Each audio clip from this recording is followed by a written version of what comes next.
누가 이거 왜 추산 이렇게 엉터리로 하는지 모르겠어요. 왜 그런? 근데 나라 살림을 하는데 이게 뭐이 세수 추계가 너무 많이 네네. 50조씩 뭐 이렇게 오차가 나버리면 세수 결손은 왜 생기는 거예요? 지난 정부 때부터 하나도 안 맞았어요. 왜 그래요? 그치 물어보고 싶어요. 아, 오차 범위가 너무 틀려요. 네. 국가 채무가 국가 채무가 1200 1200조? 네. 그 정도까지 그냥 근데 계속 버티면 되는 건가요? 괜찮아요. 나라 빚은 좀 그냥 여러분이 갚을 거니까. 크게 네이버가 한 18만 원까지 떨어진 거예요. 어. 18만 몇천 원. 그래서 네네. 이거보다 더 밑으로 내려갈 수가 없겠더라. 아무리 계산해봐도. 네. 그래서 이제 딱 들어갔죠. 네. 당당하게 마치 그 이정재처럼. 아하. 근데 그 다다음 날 라인 사태 터진 거예요. 와 나는 진짜 나 그거 보고. 네, 그러면 여러분의 삶에 진짜 도움되는 참 도움되는 이야기 이분들과 함께 나눠보도록 하겠습니다. 경제평론가 박시동 평론가님 어서 오시고요. 안녕하세요, 박시동입니다. 네, 그리고 김원장 전 KBS 기자 어서 오십시오. 안녕하세요. 네, 반갑습니다. 힘 좀 내시고요. 아 네. 맞아 힘을 내야죠.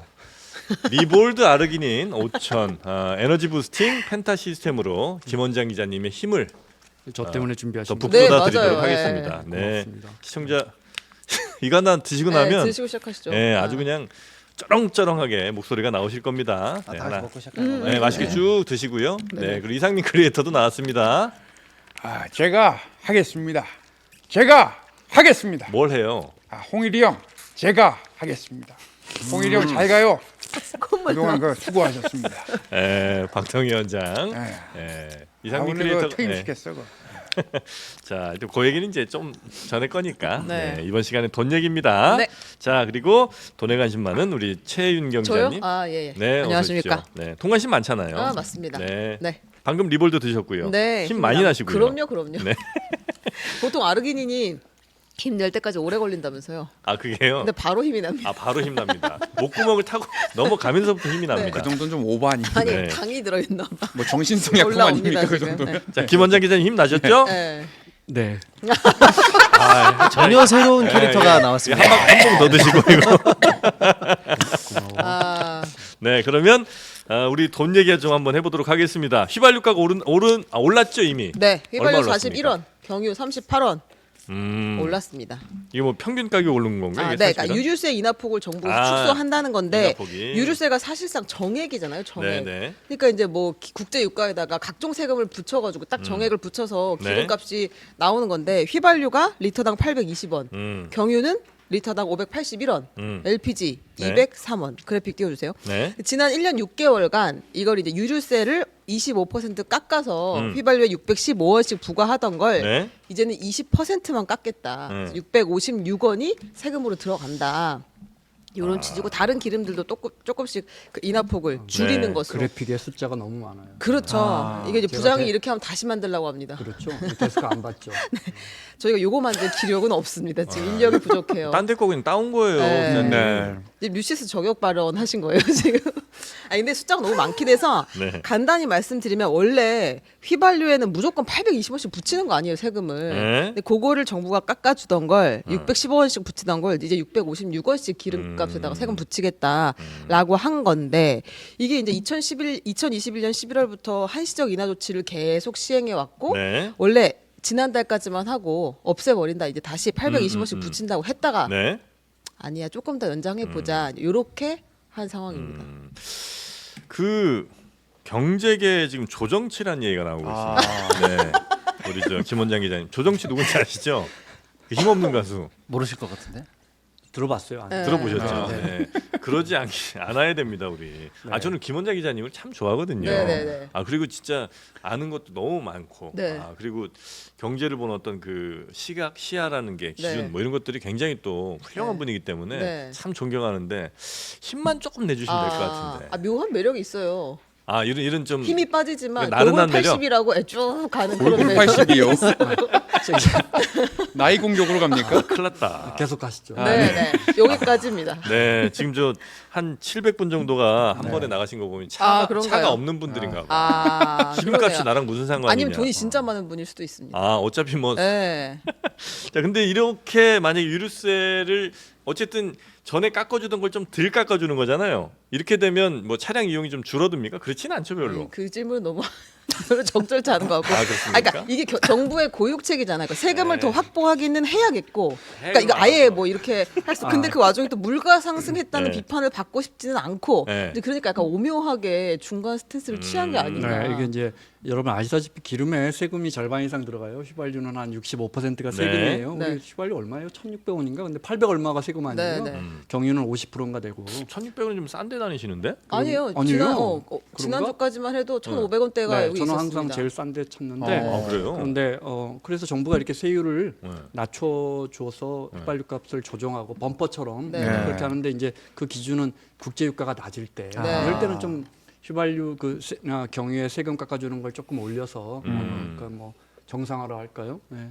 지금 좀 국제유가가 낮으니까 네네네. 뭐 올려줄 수 있다고 봐요. 그런데 우리가 차츰 이야기하겠지만 자꾸 온 국민이 다 같이 내는 세금은 조금씩 올라가요. 네. 그죠? 네. 맞아. 그리고 아주 돈 많은 분들이 내는 세금은 자꾸 깎아주려고 해서 근데 물론 정답은 없어요. 네. 정답은 없는데 오늘 그 이야기 해보죠. 네. 알겠습니다. 아, 그 얘기 해보실 거예요? 아, 언제쯤 아니 하실 모든 문제를 해결하는 빨리 박시동 평론가님께. 일단 정부가 유류세 인하율을 이렇게 축소한 것을 네. 왜 그랬어 이렇게 물어보니까 네. 핑계를 두 가지를 냅니다. 하나는 뭐 그동안 쭉 보니까 물가가 많이 안정되는 것 같아. 그러니까 이제 조금 다들 좀 더 부담하셔도 괜찮겠죠. 여기 물가가 안정됐다라는 게 하나고. 약간 안정된 수치는 나오곤 있죠. 두 번째가 국가 재정에 끼치는 영향을 검토했다라고 이제 말을 빙빙 돌렸는데 네. 말만 빙빙 돌렸지 핵심은 세금 여기서 더 거들려고요. 요 얘기입니다. 이두 가지인데요. 모자란다. 저는 둘 다를 이제 비판하는 입장이죠. 네네. 일단 뭐 물가가 많이 안정됐다. 종합적으로 이제 소비자 물가 지수 자체는 많이 내려가고 있는 중이죠. 네. 뭐 당연하죠. 뭐 고물가 고금리 계속하고 있는데 그 수치 자체가 안 내려가고 네네네. 100입니까? 근데 문제는 실제로 우리가 지금 현재 물가 많이 안정되고 있다. 이 정도 이제 기름값은 부담이 안 된다라고 얘기하면 그 공감할 서민들이 누가 있습니까? 왕부담입니다. 지금. 신선식품 물가라든지 뭐 여러 가지 뭐 네. 냉장 탕후루 문제를 너무 비싸요. 비하면 네. 이거 아직 물가 감당 안 되고요. 네. 실제로 이제 이 물가 전체에 사실은 이제 국제 유가가 끼치는 영향도 네. 큰데 네. 정부 말을 다시 한번 백브리핑 할 때 물어봤어요. 국가 유가는 괜찮겠냐? 그랬더니 이게 기름에 붙는 세금이니까요. 근데 국제 유가도 뭐 괜찮아. 뭐 한때 뭐 100불씩 가던 거 괜찮잖아 이렇게 네. 얘기했는데 실제로 그렇지가 않습니다. 지금 꼬리가 살짝 치면서 지금 위로 올라오는 상황이거든요. 유가가? 예, 4월 이후에 다시 다시 현재 올해는 네. 4월 이후에 약간 좀 꼬리를 치고 다시 최고가로 좀 올라오는 네. 분위기예요. 그러니까 물가에 영향이 없고 물가가 안정적이라서 괜찮다라는 일단 그 팩트에도 네. 비판을 좀 해야 되는 상황인 것 같습니다. 자, 그래서 이제 하여튼 세금 많이 깎아주던 걸 좀 이제 덜 깎아주는 방식으로 갔는데 그게 나라에 돈이 좀 많이 비어서 그러는 거예요? 그 목적도 분명히 있죠. 아 간접세 오르는 거. 그 얘기하는 거 아닙니까? 아, 그러니까. 네네. 네. 그래서 이제 지금 계속해서 뭐 재정 적자 혹은 뭐 세수 부족이 막 생겨나고 있는 건 사실이잖아요. 네. 그걸 메꾸기 최 기자가 위한- 먼저 설명해 주실래요? 세수 부족 네. 이야기를 한번 해볼까요? 아니 네. 근데 그거 전에 제가 궁금했던 건 유류세를 정액으로 하지 말고 정률로 하면 어때요? 아, 퍼센트로? 네. 유가 어. 국제 유가에 그냥 연동해가지고. 예, 연동이 되게. 네. 그는 근데 전혀 고려할 대상은 아닌가요? 그럼 이제 그렇게 되면 국제 유가가 올라가면 더 많이 올라가고 아, 그럼 그거- 낮아지면 더 또 조금 되니까. 아니 정률세로 깎아줄 거꾸로 수도 있죠. 깎는다는 깎아줄 수도 이야기죠. 있죠. 아, 정률세로. 정률로 깎아준다. 네, 깎아준다. 아, 뭐 그것도 가능한. 그러면 이제 일정해지죠 휘발유 네, 가격이. 네, 네. 네, 그런 방법도 있어요. 음. 근데 그거는 지금 고려 대상은 아닌 거군요. 네. 근데 이게 지금 8월까지만 요 그 유지하겠다고 한 게 말씀하신 것처럼 국제 유가가 다시 만약에 올라가는 모양새를 취하면 네. 그때는 또 할 수 없이 더 유류세 인하를 해야 된다 이런 판단 때문인 거 아니에요? 지금 2달 하겠다고 한 거잖아요. 그러니까 이제 그 물가 관련한 얘기를 저희가 이제 계속 하고 있는데 네. 또 국제 유가 관련 얘기를 하고 있는데 사실은 이게 주요한 포인트는 아니라고 봅니다. 예. 그러니까 말씀 주신 것처럼 그럼 국제 유가 올라가면 다시 깎아주는 거야, 올라가는 거야 그런 얘기는 이론적으로는 가능한데 네. 진짜 정부가 이번에 이렇게 조치를 취한 방점은 네. 세금 때문이에요. 아, 예, 그러면- 거기 있기 때문에. 네. 네. 그럼 세수 결손으로 가겠습니다. 아, 예, 근데 이제 세금 빵꾸 난 거. 예, 도대체 유류세가 네. 국가 재정에 어떤 영향 얼마나 돼요? 어느 정도 그 부담을 유류세- 끼치느냐 이런 걸 이제 따져볼 네. 필요가 있는 거죠. 예. 유류세 거둔 1년에 뭐 얼마 정도 됩니까? 브리핑이 있으니까 저희가 모르겠는데요? 할까요? 예. 아, 유류세. 대충 네. 전체적으로 세수에서 한 20% 정도 차지한다고 전체 알려져 세수 있고요. 20%? 그다음에 이제 일단 지금 인하하는 것을 이제 종료 지금 사실 한시적 인하 중이거든요. 예, 예, 예. 이거 다시 아예 원복하면은 예. 한 5천억 정도 달에. 아, 달에 5천억. 그러니까 이제 남은 기간을 하반기가 남았잖아요. 네. 죠. 그러니까 만약에 이제 인하를 아예 원상복귀한다 그러면은 6월 곱하기 한 5천억 또는 6월 곱하기 한 4천억 정도 하면 한 2.5조, 2.4조에서 3조 정도의 추가 세수 수입이 발생할 가능성이 있습니다.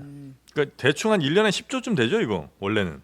10조는 안 되고요. 10조는 안 됐어요? 4천억, 5천억을 월로 왜냐면 계산하시면 되게 예전에 한번 저 예. 어디에서 봤는데 그 사람들이 그 담배도 세금 많이 붙잖아요. 네. 담배에서 걷는 세금이 대충 한 10조, 11조 뭐 이랬던 것 같아요. 전체적으로 보면 더 되죠. 근데 이제 지금 깎아주는 거 원복하는 네. 포션, 그래서 포션 이제 얘기하는 그 거죠. 유류세에서 걷는 그 세금이랑 거의 뭐 비슷비슷하다 이런 얘기를 어디서 얼핏 본 것 같긴 한데 여튼 이제 어마어마한 금액이긴 하잖아요, 그렇죠? 네. 예, 근데 요거가 지금 이제 깎아주다 보면 뭐 대충 몇 조 정도 이제 세수 빵꾸 뭐 이런 게 좀 그렇죠. 있긴 있겠네요, 그죠? 네네네. 네, 근데 요거를 몇 조라도 좀 더 걷어야 되겠다는 게 이제 정부의 입장. 그렇죠. 네. 그런데 이제 문제는 네.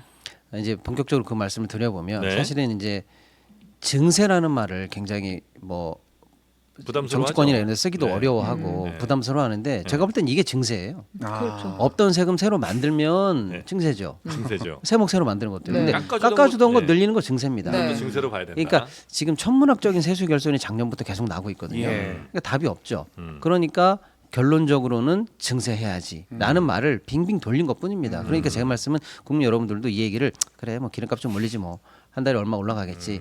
뭐 요 정도 수준이 아니라 네. 세수 결손에 따라서 정부가 드디어 일반 증세의 네. 카드를 1, 2, 3, 4를 준비하고 있는 것 중에서 네. 첫 번째부터 쓰기 시작했다. 이렇게 보셔야 될 것 같습니다. 증세 카드 하나 던져봤다 지금 예. 이렇게 보는 건가요? 네, 저는 그렇게 생각합니다. 아. 예. 네, 네, 네. 그럼 앞으로 증세 카드들이 여기저기서 줄줄이 나올 가능성도 좀 있습니까? 예를 근데 또 들면 꼭 그렇지는 않잖아요. 아, 지금 그건 아니에요? 감세 기조가 정부에 있기 때문에 조금 이따 얘기를 해보겠지만 네. 유류세는 아무튼 증세 카드를 일단 한번 던져보고 분위기 보겠다 이제 이런 취지인 것 같은데 네. 근데 이제 그 정부에서 어쨌든 우리가 세금 올린다 인하폭을 줄인다고 해서 바로 막 휘발유값이 막 오르진 않잖아요. 조금씩 거기도 주유소 눈치 봐가지고 올리는 거 아니에요. 근데 아직은 주유소들 입장에서 막 10원씩 올린 것도 아직은 이건 뭐 그 유류세 인하율 축소분이 반영된 게 아니라 국제 유가가 올라가가지고 그걸 반영했다라고 얘기하니까 아마 더 올라갈 확률이 있을 것 같아요. 네. 이제 그런 가운데 정부가 이제 그 가격 인상을 자제하는 주유소에 인센티브를 주겠다 이렇게 얘기했는데. 아, 세금은 올리는데 가격 안 올리는 네. 주유소는 우리가 칭찬해 준다. 네, 오. 이거 의미 있나요? 칭찬 좋죠. 아 칭찬 네. 중요합니다 또. 네, 올해도 칭찬도 춤을 추기 가력합니다. 때문에. 네네네. 네네네. 춤춰야죠. 아니죠, 네. 우리 김원장 기자님. 네. 파티. 그냥 아유 아니, 한심한 어처구니 듯- 없으면 한심하다고 하지 말고 아니, 말씀을 그러니까 좋아요. 하세요. 뭐 어처구니 없을 수 있는데 네네. 어처구니 없다고 방송에서 그냥 이렇게 고개 숙이고 내가 있으면 너랑 어떡합니까 얘기해야 우리는? 되니? 이런 거죠. 우리도 우리한테 지난해 세수 결손이 네. 56조 원이에요. 네. 세수 결손하고 재정 적자는 네. 달라요. 네. 세수 결손은 네. 정부가 올해 한 100만 원 정도 걷겠습니다 네. 생각을 하고 있었는데 90만 원밖에 안 거치는 게 세수 결손이에요. 네. 그렇죠? 근데 90만 원 걷었는데 올해 나라 살림에 110만 원이 들어갔다. 20만 원 적자죠. 이게 재정 적자예요. 네. 근데 지난해만 해도 벌써 56조인가 세수 결손 났어요. 네. 정부가 전혀 예측을 잘못한 거예요. 네, 네. 근데 올해 또 세수도 엄청 안 거치고 있잖아요. 네. 그렇죠? 네. 네. 세수 진도율 네. 그 세수가 올해 4월인가 이 한 50% 거쳐야 할 게 지금 한 40%밖에 안 거치고 있어요. 네. 근데 지난해 재정 적자는 87조인가 그랬죠. 네. 네. 그러니까 세수도 안 거치는데 돈을 더 써버렸어요. 네. 그러니까 재정 적자 이만큼 늘어났어요. 장부가 빨간색으로 얼룩지고 있어요. 나라 국간의 장부가. 그럼 정부가 선택할 건 뭐예요? 세금을 더 걷거나 네. 지출을 줄여야 돼요. 네. 근데 우리만큼 살거나 우리보다 잘 사는 나라 중에 세출 줄어드는 나라 단 한 군데도 없어요. 해마다 재정 규모는 커져요. 지금 정부도 보수 정부지만 재정 규모 3% 4%씩 해마다 커져요. 우리가 지금 네. 1년에 한 650조 정도로 네. 우리가 나라 살림을 하는데 근데 들어오는 돈이 점점 적어지잖아요. 네. 근데 정부가 발표하는 건 이런 사업 하겠습니다. 이런 사업 하겠습니다. 네. 특히 선거 전에는 되게 이런 발표들이 다 사실은 다 돈 돈 들어가는 드는 거예요. 일이죠. 네. 네. 적자폭은 계속 커지는 거예요. 아니 근데 저 재정 적자는 잠깐 두고 세수 결손은 왜 생기는 거예요? 세수 결수 그 좋은 질문이에요. 아니 근데 사실은 칭찬. 예. 칭찬 사실은 받았고 드디어 인센티브. 춤추십시오. 지난 네. 정부 때부터 하나도 안 맞았어요. 네. 왜 문재인 안 정부 맞는 때도 거예요, 도대체? 문재인 정부 때는 네. 요만큼 걷겠다 했는데 더 거쳤어. 아. 지금 정부 때는 2년 연속 요만큼 걷겠다 했는데 요것밖에 안 돼요. 아하. 왜 그래요? 그치 물어보고 싶어요. 아하. 근데 계산을 오차 잘못한 거 범위가 아닙니까? 오차 범위가 너무 틀려요. 네. 그래서 사실은 네. 국민들이 원하는 수준까지 발표해놓고 실제로는 이제 진보 정부에서는 국민들이 많이 걷는 것을 반대하니까 조금 걷겠다고 해놓고 실제 많이 들어오는 건지 보수 정부에서는 조금 걷겠다고 해놓고 아니, 많이 걷겠다고 해놓고 실제로는 조금 걷는 건지 아니 그러니까 이게 그게 의도됐더라도 네. 문제점이고 그게 실수라도 문제점이에요. 그러니까 이게 솔직하지 이제 않기 예를 들면 때문에. 우리가 뭐 소득세 같은 거 사실 뭐 뻔하잖아요. 여기서 뭐 크게 막 차이가 나지는 않을 네. 거 아니에요. 근데 막 갑자기 크게 변동하는 건 예를 들면 기업 법인들, 네. 법인들이 이제 장사가 생각보다 너무 안 된다든지 너무 잘 된다든지 이러면 이제 뜻하지 않게 많이 들어가나 많이 들어오지 않거나 이렇게 될 맞아요. 거고, 네. 아니면 이제 뭐 부동산 같은 가격이 갑자기 너무 떠버리면 사람들 막 거래하는데 갑자기 거래량도 늘어 그다음에 또 올라간 가격에 세금 많이 들어와 이러니까 이제 요 정도에서 아마 우리가 예측 못한 뭐가 있을 네. 거 아닙니까? 지금 이야기한 두 가지예요. 네, 작년에 삼성전자나 이런 정답이다 또 내가 아, 정답이었어. 인센티브 왔습니다. 네, 추가 네. 인센티브. 큰 기업들의 장사가 네. 안 됐잖아요. 네. 그럼 이제 네. 올해 세수가 덜 거치는 거죠. 근데 작년에 실적들 다 나왔는데 정부가 이거 왜 추산 이렇게 엉터리로 하는지 모르겠어요. 왜 그런가요? 근데 반대로 좋은 소식도 하나 있어요. 올해 네. 삼성전자나 특히 하이닉스 아주 좋아요. 네. 20조 넘게 벌 것 네, 같아요. 네, 영업이익만. 그러면 이제 내년 법인세 세수는 좀 높아진다. 네. 이건 좋은 건데 어쨌든 지금 정프로가 물어본 것처럼 정부가 나라 살림을 할 때 하다못해 우리가 뭐 된장찌개 집을 해도 오늘 손님이 몇 명 오겠다. 대충 알지. 근데 나라 살림을 하는데 이게 뭐 아. 이 세수 추계가 너무 많이 뭐 네네. 50조씩 막 이렇게 오차가 나버리면 아. 600조 사업하는 살림하는 나라에서 네네. 이건 문제가 있는 거예요. 아주 아. 중요한 말씀이신데요. 네. 사실은 이거 가지고 좀 제가 약간 좀 저급한 표현으로 기재부는 욕을 태바가지로 먹어야 됩니다. 아 저급하지 않아. 그 정도 예, 고급집니다. 왜냐면요. 네네. 고급진가요? 네. 태바가지. 아, 요 정도가 고급. 해바가지는 네. 야 우리 진짜 바른말 고운말 그 범주 안에 들어갑니다. 예, 왜냐면요. 가스가 아닌 이상. 실제로 네. 국민 삶과 우리 국가 경제에 네. 지대한 해악을 끼쳤습니다. 음. 코로나 때문에 정말 힘들어가지고 네. 재난지원금을 빨리 풀어가지고 인생을 안정시키자라고 할 때 돈 없다고 음. 난리 폈는데 알고 봤더니 그 다음에 돈이 너무 많이 남아버렸어요. 네. 그러니까 그때 불용. 국가 정책을 결정하지 못하도록 엄청난 해악을 끼쳤고요. 네. 지금은 또 왜 이렇게 세수 결손이 났냐라고 물어보면 이것도 웃기는 건데요. 2년 전으로 거슬러 올라가야 됩니다. 2년 전. 사실은요. 올라갑니까? 근데 이런 거죠. 예를 들어서 내년 예산을 정할 때 5월, 6월쯤이면 거의 확정입니다.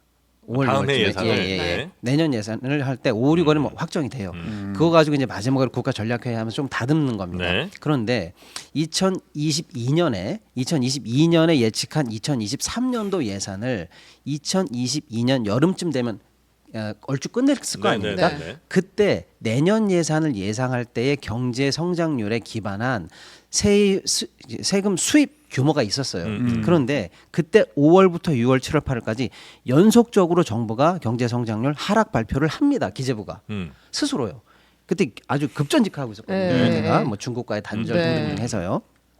즉 한 손으로 기재부가 스스로 경제 성장률이 월마다 뚝뚝뚝뚝 떨어진다는 네. 걸 발표했는데 네. 다른 한 손으로는 자기가 내년도 예산을 세울 때 떨어진 경제 성장률을 반영하지 않고 2022년 5월 기준 경제 성장률을 가지고 2022년 연말까지 끌고 갑니다. 아. 예산의 기준이 되는 경제 성장률을 산정할 때는요. 네. 그러니까 2023년이 딱 오픈되자마자 그동안 떨어졌던 6개월 시차를 둔 경제의 후폭풍을 2023년에 맞을 거 아닙니까? 네. 그때 사실상 기업들이 엄청나게 법인세가 안 들어온다는 네. 경기 침체를 맞을 거라는 거를 스스로 6개월 전부터 예상하고 있어놓고 뻔히 예산을 안 바꾼 거예요. 뻔히 안 되는 거 아는데 예. 안 되는 걸 애써 외면하면서 그렇죠. 되는 거라고 그 계산했다고요? 이유는 뭐냐면요. 네. 그때 예산안은 예산안대로 연말에 국회에 올리면서 네. 동시에 감세안이 같이 올라갔습니다. 아.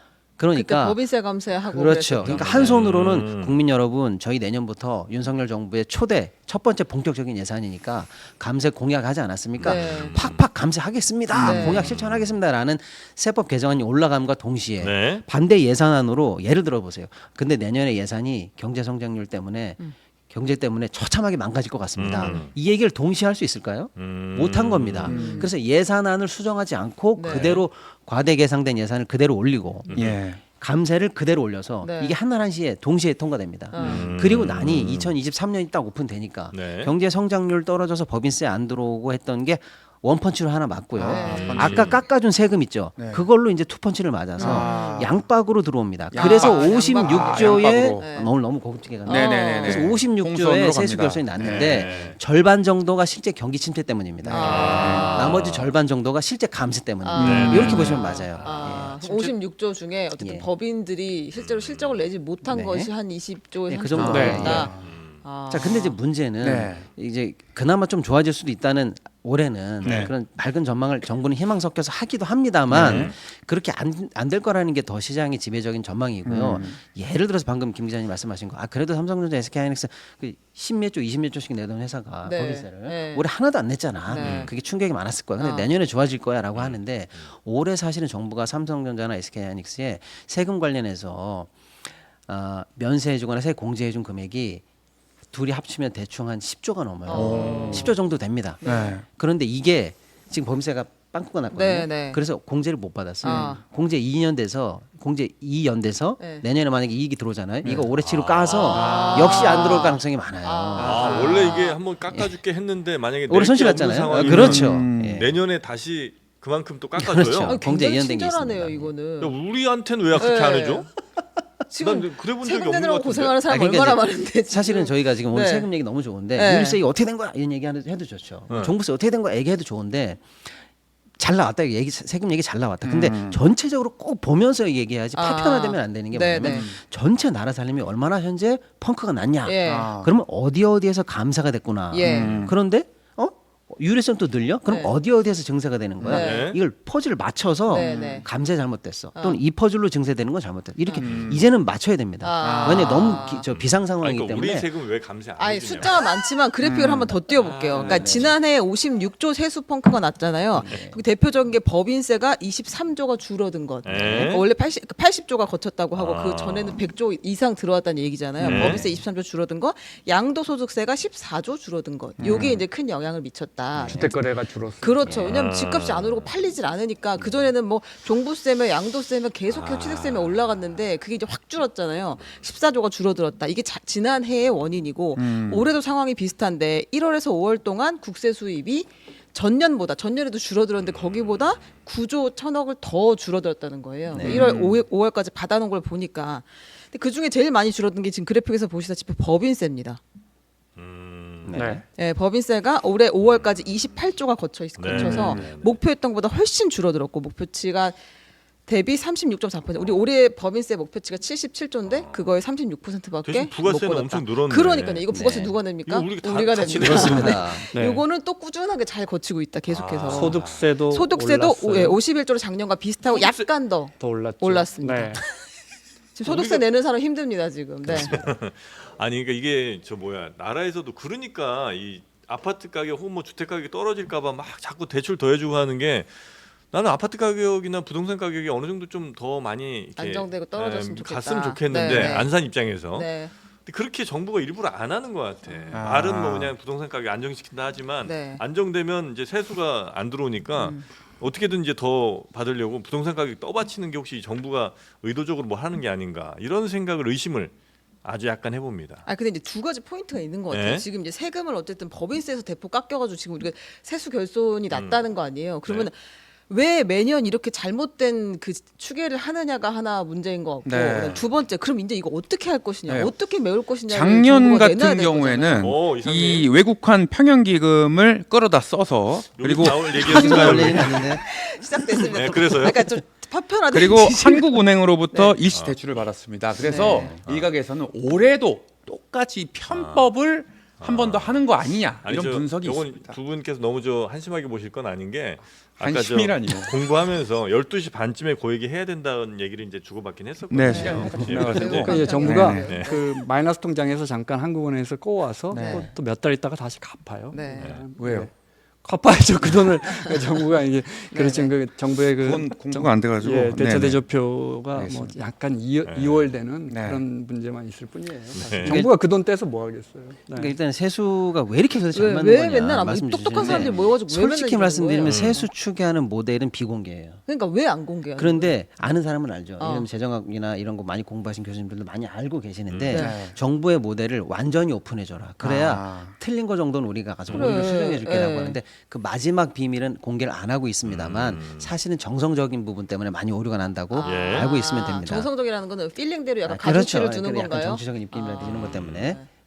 근데 진짜 세수 추계 모델도 업그레이드를 해야 되는데 그것도 끝내 안 해가지고 늘 야당이나 이런 데서 비판을 받는 게 이번에 그럼 위원회를 열어서 비공개라도 전문가들이 해서 좀 세수 추계 모델 좀 선진화해라. 네. 이런 얘기 많이 듣고 있는데 아직 안 하고 있고요. 그래서 사실 기재부의 헤게모니 같은 거기 때문이기도 합니다. 어쨌거나 선진화할 부분이 있고요. 네. 또 하나는 이제 방금 이제 이상민 씨가 얘기한 거 조금 네. 보충해 주시면 작년에 그래서 엄청난 적자 속에서 그럼 네. 어떻게 살아온 거야라고 네. 하는데 빚을 내서 네. 정부가 이제 국채를 발행해서 그렇게 갖고 와서 뭐 세수 구멍 난 것만큼 수입을 마련해서 살았으면 되는데 네. 그게 안 됐지 않습니까? 예. 그럼 어떻게 돼요? 결론적으로는 쓸 돈을 줄이는 수밖에 없어요.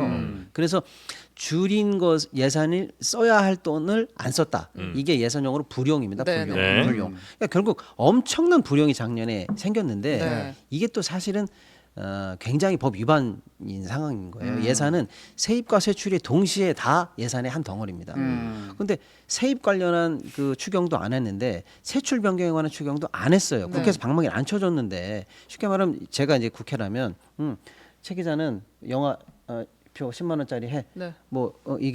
이상민 씨는 뭐 밥 먹는데 10만 원 써. 이렇게 했는데 네. 둘이 그냥 아사모사 해가지고 5만 원씩 알아서 절약했다는 거예요. 네. 그래서 이거 자체가 사실은 불법이에요. 써야 되는데 안 쓰는 것도 허락받고 불용을 정해야죠. 아니야, 밥은 줄이지 마, 영화는 줄여. 이렇게 국회 결정을 해줘야죠. 네. 작년에 깜깜이 불용을 1년 내내 했어요. 네. 어디서 얼마큼 덜 썼는지도 국민들이 모르는 상황이에요. 기본적으로 세출과 세입 세금을 걷어서 또 국가가 재정을 지출하는 건 다 국회의 허락을 받아요. 네. 그리고 이제 그럼 어느 부분을 정부는 이제 감세 기준이니까 그런데 어느 부분에서는 조금 돈을 더 거둘 수 있을까? 예를 들어 네. 박근혜 정부 때 그래서 생각하는 게 담배세 올리는 거잖아요. 선진국에 비해 우리 실제 담배값이 낮고 네. 또 명분도 있잖아요. 담배 네. 안 피면 좋은 거잖아요. 그래서 많이 올려서 그때 한 논란이었죠. 분 땀 흘리고 계십니다. 네. 그것도 이제 서민 증세라고. 아. 제가 사실 세금은 이렇게 간접세는 올리기 쉬워요. 그래서 지금 뭐 그렇죠. 부가세 네. 올린다. 네. 근데 저는 부가세는 그만 절대 못 올립시다. 네. 부가세 잘못 올렸다가 우리 이제 뭐 이런 거 사면 다 10%가 이 안에 부가세 네. 우리가 네. 뭐 미용실 가도 10% 네. 부가세가 네. 숨어 네. 있죠. 근데 이제 부가세 올리는 건 쉽지 않을 거고요. 네. 그럼 엄청나게 기본적으로 물가를 확 올려버려요. 네. 아까 이제 우리가 뭐 이건저건 아까 저 유류세에서도 봤지만 이런저런 세금 깎아주던 거 원위치 시켜도 그게 증세죠, 그죠? 네, 네. 또 하나 제가 요즘 무턱대고 무심코 생각한 건데 우리가 운전할 때 카메라 찍혀가지고 너무 많이 열심히 찍어. 합니다 요즘 진짜 많이 공무원들이. 그래서 제가 자료를 찾아봤더니 4년 동안 무인 단속 카메라가 3배가 늘었더군요. 제가 특파원 갔다 왔더니 정말 몇백 메타마다 하나씩 있어서 세수를 찾아봤더니 2022년에 결국 급기야 1조 원이 넘었더군요. 야, 잠들지 않는. 네, 이거는 이제 범칙금과 와, 과태료인데 대단하다. 네. 사실은 어떻게 보면 간접세죠. 네. 그러니까 조용히 국민들 모르게 네, 우리가 많이 프랑스 혁명 때 세금 잘못 걷어서 난리 났잖아요. 네. 혁명 났잖아요. 그때 나온 말이 왜 세금 걷을 때 거위도 모르게 거위털 깎아라. 근데 지금 이런 거 우리도 모르게 깎이고 있는 거예요. 네. 우리 이제 엄청나게 많이 늘었고 그거 뭐 7만 원짜리, 8만 원짜리가 찍힌들 간접세의 단점인데 어떤 분은 이거 법인 처리하거나 뭐 10만 원 뭐 저 아무 문제 없어 하시는 뭐 걱정 없어 하시는 분도 있지만 하루에 7만 원짜리 스티커 하나 끊겨서 날아오면 네. 그날 벌이 뭐 대부분 택배하시는 날아가시는 분들 서민분들도 네. 있고 일진이 특히 사나워요. 운전으로 먹고 사는 분들도 그래. 되게 많거든요. 네. 그러니까 간접세라는 거 우리 국민 모두가 동일하게 물론 세금은 아니지만 동일하게 부담하는 세금은 이런 단점이 있습니다. 정부는 저는 뭘 해야 너무 돼요? 지금 비판하고 싶은 포인트를 김 기자님이 말씀 뭐예요? 주셨는데요. 이제 지금 아까 제가 말씀드렸지만 종합적으로 봐야 된다고 했잖아요. 네. 지금 우리 상황은 뭐냐면 나라 재정 관련해서 세금 관련해서 공식적으로 사이렌이 켜져 있어요 현재. 네. 경보 중이야, 네, 비상이야. 네. 지금 이 상황이에요. 네. 혁명해야 됩니까? 예, 그러면? 아니 왜냐면 네. 원래 들어오기로 한 네. 세금에서 네. 5% 플러스 마이너스 차이가 나면은 네. 세수 결손. 네, 세수 경보를 결손 지금 울리죠. 경보입니다. 네, 네. 이렇게 울리도록 되어 있는데 지금 네. 울려 있어요. 네. 네. 그러니까 비상 상황인데 네. 이 비상 상황에서 지금 왜 정부하고 있는 게 뭐냐면 법인세, 종부세 깎아주고 네. 깎아줘서 이렇게 비상 상황이 됐는데 네. 앞으로 뭐 할 거냐라고 물어봤더니 법인세 더 깎아주고 네. 종부세는 아예 폐지한다고 아. 하고 상속세 깎아준다고 하는 네. 거예요. 즉 실제로 부자 감세잖아요. 네. 이게 바람직하냐 안 바람직하냐 효율적이냐 논의를 하더라도 네. 실제 부자 감세입니다. 네. 그러니까 지금 사이렌이 켜진 상황에서 이 비상 상황에서도 부자 감세는 계속한다고 말을 하니 네. 그럼 반대로 들어와야 될 얘기가 뭐냐면 이 소수의 부자들에게 예를 들면 상속세도 18,000명밖에 안 내요. 네. 18,000명 내는 세금은 깎아주고 네. 쉽게 말하면 한 명 세금 깎아주고 99명한테 1원씩 거두면 된다 이런 거예요. 예를 들면 그래서 나오는 게 부가세 카드를 만지작. 아. 이게 굉장히 네. 접근 어려울 거다라는 어쨌거나 전망은 있습니다만 부가세 카드 만지작. 네. 지금 우리가 바로 목도했지만 전 국민한테 걷는 유류세 네. 인상했고 네. 사실상요. 그다음에 이제 담배세도 만지작. 아 그만 만지작 하시. 아. 그다음에 예를 들어서 불쾌해요. 하다못해 그만 하다못해 세금으로 도저히 안 될 것 같으니까 로또 판매 금액을 아. 높여보자. 로또 아, 지금 로또. 1,000원인데 이거 2,000원으로 올리자. 아 불쾌합니다. 뭐 이런 거. 그게 낫다 불쾌해요. 차라리. 아 그건 안 됩니다. 그다음에 방금 난 또 안 말씀드린 게 아 서민들의 벗이에요. 세금이 아니고 네. 이건 정확하게는 세금이 아닌 정부의 수입이라고 그래서 세외 수입이라고 하는데 네. 범칙금, 아. CCTV 아. 이런 네. 것들 동원해 가지고 아, 로또는 티켓 안 많이 돼. 해서 걷는 것들. 네. 그러니까 결국에는 진짜 안 이런 돼. 건 왜 조세 정의의 문제가 되냐면요. 예를 들어 유류세 네. 이거 소비세 일종입니다. 네. 그래서 내 소득과 상관없이 부자든 서민이든 상관없이 전 국민에게 똑같이 줘요. 네. 조세 형평이 문제가 됩니다. 네. 그러니까 이런 것들을 일률적으로 올리고 부자 세금은 명확하게 감세한다라고 딱 지금 이 정책의 포커싱이 맞춰져 있기 때문에 이걸 종합적으로 비판해야 됩니다. 비행기 타는 사람들한테 세금 많이 매기면 어때요? 그만 매겨요. 아 왜냐면 유류활동료도 비싼데. 어쨌든 매기긴 매겨야 되잖아요. 네, 상황이. 네. 근데 자 외국 놀러 나갈 때 기분 너무 좋잖아요. 아. 거기선 좀 붙여도 아. 크게 이렇게 저항이 덜 없을 것 같아 타격 내가 볼 때. 타격이 좀 이거는 덜하나요? 제가 지금 갑자기 용어가 정확히 생각나는데 공항 관련해서 하반기에 이용하는 부담금도 그것도 좀 줄여줘요. 그러니까. 그거 줄인다고요? 공항 줄여- 이용료 그것도 줄여. 줄여줍니까? 뭔가 해 아유. 그것도 줄여요. 예. 아니, 하반기에 그건 시행됩니다. 좀 거기서는 난 붙여도 좋을 것 같아. 오히려 그런 거 대통령이 차라리 붙이던가. 순방 나갈 때도 세금이 더 붙는. 그걸 얘기하시는 거죠? 그 얘기까지는 나는 정치충입니다. 알겠습니다. 네. 정부세는 우리 사회가 지금 10여 년 넘게 논란이잖아요. 네. 근데 정부세가 이제 이번 정부 들어서 네. 많이 낮아졌어요. 줄어들었어요. 그래서 네. 예를 들어 아주 쉬운 예로 레미안 대치팰리스 32평 예를 들자면 네. 제가 이제 찾아보고 왔는데 쉽지 한 않습니다. 33억 원 정도라면 아이고. 네. 이 공시가격이 지난해 21억 원이더라고요. 네. 이게 공시가격에 재산세를 매기잖아요. 네네. 재산세와 정부세를 매기잖아요. 네. 근데 21억 중에 공정시장 가액 비율이라고 해서 네. 정부가 요만큼 과표가 있으면 여기에 60% 올해는 60%만 곱하자. 집값이 별로 안 올해는 80% 올리자. 네. 이렇게 해서 그 곱하는 비율이 있어요. 네. 이걸 이제 지난 정부에서는 계속 세율을 올려서 이걸 90%까지 했었는데 네. 80%인가요? 근데 이번 정부에서 이게 60%로 낮췄죠. 네. 그럼 제가 아까 이 레미안 대치팰리스 이게 33억인데 공시가격은 21억이다. 네. 그럼 여기에 이제 60%만 곱하는 거예요. 네. 21억에 60%니까 이게 한 13억 정도 나오죠. 네. 13억에 대해서만 종부세를 부과하는데 종부세는 기본 공제가 12억 12억 원이에요. 네. 그러니까 거의 안 33억 내네. 집을 네. 한 채만 갖고 있다면 네. 거의 세금을 안 내는 네, 네. 그러니까 아, 정말 그래요? 부자들의 세금이 됐어요. 네. 그러니까 그러면 종부세 원래는 많이 거칠 때는 한 7조 원, 지금은 이제 많이 낮춰져서 한 4조 원 정도 내는데 누가 내느냐? 진짜 큰 집 갖고 계시는 분들, 집을 여러 채 갖고 계시는 네, 분들. 네. 근데 좀 이따가 우리가 상속세 이야기할 시간이 될지 모르겠는데 네. 이게 문제가 뭐냐면 저 위에 많이 갖고 계신 분들은 선진국만큼 내서 세율이 세긴 세요. 네. 그런데 조금 내는 분들의 엄살이 너무 심해요. 아. 이 세금을 깎아주기 위해서 언론이 계속 부추겨요. 마포에 집 한 채 있는데 반찬값도 줄여야. 종부세 27만 원 나오는데 문짝 뜯어서 내야 됩니다, 반찬값을 지금 30억 넘으면 집 한 채 갖고 있으면 종부세 안 나와요. 지금 단언컨대. 30억 정도면 네, 재산세는 한 5, 600만 원 나올 거고요. 네. 네. 근데 문제는 네. 집을 많이 갖고 계시는 분들이 많이 내고 특히 그분들이 은퇴하시고 소득이 없는 분들이 많으니까 네, 우리가 네. 보기에는 그러면 우리 입장에서 보면 아유 저 30억짜리 하나 팔고 그걸로 세금 내고 편하게 사시지 하지만 30억 팔면 갈 데가 또 없어. 사람 그분들도. 아니, 집이 여러 채 있으니까 아, 여러 채가 사람은 있으면, 네. 사람은 늘 자기 입장에서 생각하는 네, 거니까 네, 근데 네. 제가 오늘 드리고 싶은 말은 뭐냐면 이 보유세가 선진국에 비해 너무 낮다 보니까 네. 코어 지역에서 네. 이분들이 집을 소득이 낮아지고 은퇴한 후에도 코어 지역에서 빠져나가질 않아요.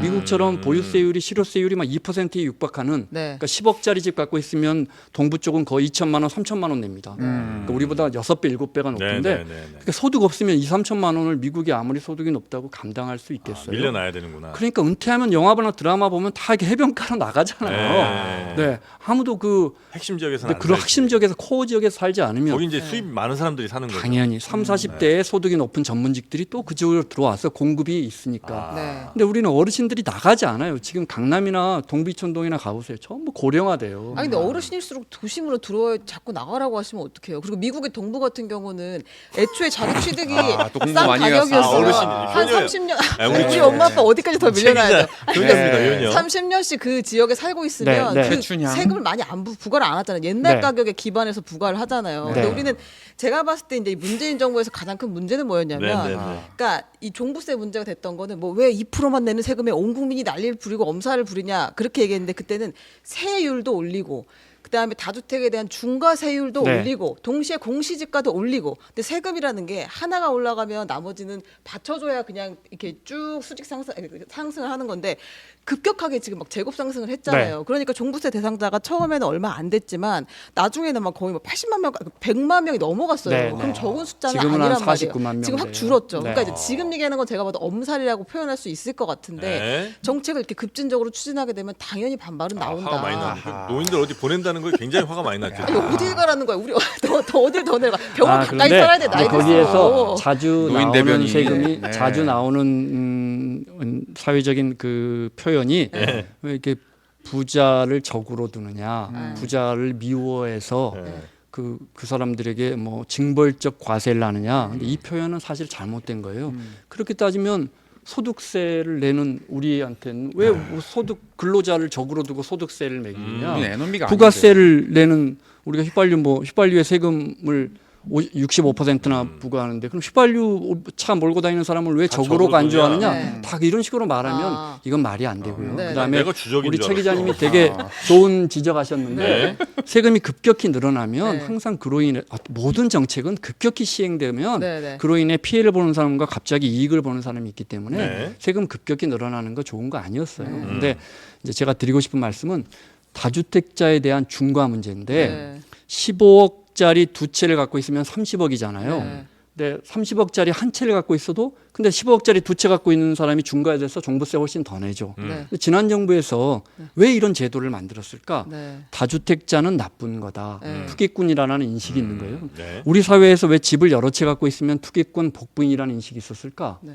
그거는 집값이 계속 오르고 집으로 인해서 계속 이익을 보는 걸 우리가 수십 년 동안 지켜봤기 때문이에요. 네. 선진국은 왜 그렇지 않을까? 버밍엄의 뭐 앤더슨 백작이 주택을 7,200만 채, 7,200채를 갖고 있어요. 앤더슨이요? 예. 네. 뭐 그 사람을 나쁘게 보지 않아요. 왜 그럴까? 영국은 왜 그럴까?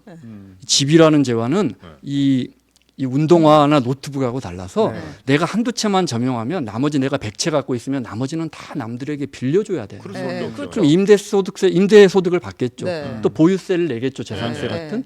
이걸 정당하게 부과하고 네. 집값도 많이 안 오르기 때문에 네. 선진국은 집을 많이 갖고 있으면 주택을 공급하는 하우스 프로바이더라는 개념으로 보지 땅 투기꾼으로 안 봐. 네. 저분이 네. 돈도 많이 벌지만 세금도 많이 내거든. 네. 근데 우리는 지난 20, 30년 동안 집값은 많이 올랐지만 네. 별로 안 임대소득세 지금 좀 많이 정상화되고 있지만 네. 거의 안 냈고 네, 네, 네. 보유세도 선진국의 뭐 6분의 1, 7분의 1 수준인데 네. 집값은 10억 원이 올라갔단 말이에요. 네. 그런데 10억 원을 내가 저축하자니 월급쟁이 입장에서는 집이 없는 사람 입장에서는 이건 정말 너무 터무니없는 격차가 벌어지잖아요. 네, 네. 그러다 보니까 다주택자는 나쁜 거 한 채만 갖고 있어. 그래서 지난 정부에서 막 장관님들 막 이거 팔고 그랬죠. 네. 아니, 안 팔고 장관을 그만뒀잖아요. 그만둔 분도 있죠. 그래요? 네. 네. 그때 팔았는데 세종 그만뒀어요. 그래서. 그때 팔았는데 세종시 집값이 딱 그때 떨어져 가지고 뭐 잘 됐다는 말도 있고 우스갯소리도. 반대로 하지 않나요? 네. 그래서 사실은 네. 집이 두 채 세 채 있는 게 나쁜 게 절대 아니죠. 시장 경제에서. 네. 네. 사실 근데 임대 수요도 있는 거고. 당연한 거죠. 네. 그런데 우리가 그 사람들을 나쁜 눈으로 보지 않으려면 정당한 과세가 이루어져야 되고 그 방향대로 가고 있다. 네, 이렇게 네, 네. 이해하시면 될 것 네, 같아요. 네. 그리고 또 어떤 누구도 사실은 이제 모든 사람이 다 집 갖기를 원하는 건 아니거든요. 그렇죠. 정프로님은 집 갖기를 원하지 않습니다. 네. 아, 이제 나도 이제 가져보려고 아, 하는데 드디어 갑니까 이제? 모두가 1인 일 소유가 무조건 모든 사람들이 원한다고 생각하는 분들이 꽤 많은데 네, 그렇진 네. 않잖아요. 그러니까 네. 나도 예를 들어 뭐 그냥 자유롭게 그냥 이사 다니면서 그냥 여기저기 임대하면서 살고 싶은 사람들도 분명히 좀 네. 있을 거고 또 샀는데 나중에 혹시 떨어질 것 같은 그런 부담을 난 지고 싶지 않은 사람도 있을 테니까 네, 네. 그래서 뭐 월세가 됐든 전세가 됐든 이렇게 임대 시장도 분명히 좀 있는데 무조건 우리는 한 집이 한 가정이 소유해야 된다 이런 생각이 좀 강한 것 같아요. 그럼 일본 같은 경우에 네. 집값이 안 오르잖아요. 아시다시피. 그래서 도심지에 쓸만한 주택도 한 10억 원 미만에 살 수가 있단 말이에요. 네. 예, 그러니까 도쿄 안에서. 네네네. 근데 집값이 안 오르니까 안 사요. 네. 그냥 나 월세 내고 살래. 일본은 전세 제도가 없으니까 네. 월세 내고 살래. 이러니까 그러니까 더 수요가 없으니까 집값은 더 안 오르고 대신에 누구든 원하는 집에 적정한 비율로 적정한 비용으로 들어갈 수 있으니까 네. 일본은 임금이 안 오르기로 유명한 나라지만 우리하고 비슷한 거 아니에요? 그렇지만 주거에 대한 비용이 우리만큼 높지 않으니까. 네. 그러니까는 출산율 차이 나는데도 그런데도 저는 일본이 그렇게 인구 소멸한다는데 지금 일본은 1.2고 서울은 0.6이에요. 일본이 우리보다 애를 2배 낳아요. 그러니까 세상에. 아니, 너무 멀리 간 것 같아요. 네, 이 그러니까 이슈가. 네. 그러니까 이런 주거 문제도 네. 네. 이 우리 집값이 너무 비싸니까 네. 그리고 출산율까지 영향을 미치잖아요. 맞아요. 네. 이게 이제 조금만 더 종부세 첨언하면은 네. 아까도 제가 오늘 하루 종일 얘기하지 않습니까? 종합적으로 봐야 되는데 네, 네. 지금 이 상황에서 작년에 깎아준 종부세만 2.6조예요. 예를 네. 들어서 그럼 이 종부세를 폐지하면은 앞으로 추가로 걷어야 될 3, 4조 이상도 네. 아예 또 없애겠다는 거예요. 자, 이게 지금 종부세 이 정도 비상 상황인 재정 상황에서 이 얘기를 꼭 지금 해야 되느냐? 이 얘기도 당연히 논점이 돼야 된다고 저는 생각하거든요. 네. 네. 그 방금 이 기자님 두 분 기자님 대화 중에 나온 얘기 중에 제가 생각나는 건데 세금이 단순히 1차원적으로 이 돈을 걷어서 국가 재정에 보탠다 이런 기능 말고 세금이 갖고 있는 다양한 기능이 있거든요. 아까 그 유류세도 떠들어가 보면 그 안에 3가지 세금이 들어 있어요. 맞습니다. 예를 들면은 그런 거 근데 뭐 도로도 보수해야 되고 에너지세도 좀 물리면서 네, 네, 네. 이것처럼 종부세가 갖고 있는 기능도 분명히 사회적 기능이 있어요. 그게 뭐냐? 아까 예를 들면 같은 값보다 다 뭐죠? 많이 갖고 있는 사람. 다주택. 다주택자에게 더 중과하는 이유는 네. 뭐냐? 네, 네. 실제로 그런 걸 우리 사회에서는 그때는 합의한 거지 않습니까? 많이 갖고 있으면 안 된다. 네, 네. 한정된 재화를 이게 네. 있거든요. 근데 네. 지금 이 근간을 바꾸는 과정인지 사회적 합의를 물어봐야 돼요. 네. 자기 마음대로 그냥 폐지, 어. 중과세 폐지 이래서는 안 된다는 겁니다. 네. 폐지 못할 거예요. 종부세 세수 4조 원도 지금 급하고요. 맞습니다. 네. 네. 여당에서조차 폐지하자는 말이 안 나와요. 네. 돈이 없거든요. 그리고 네. 하나만 더 팁을 드리자면 네.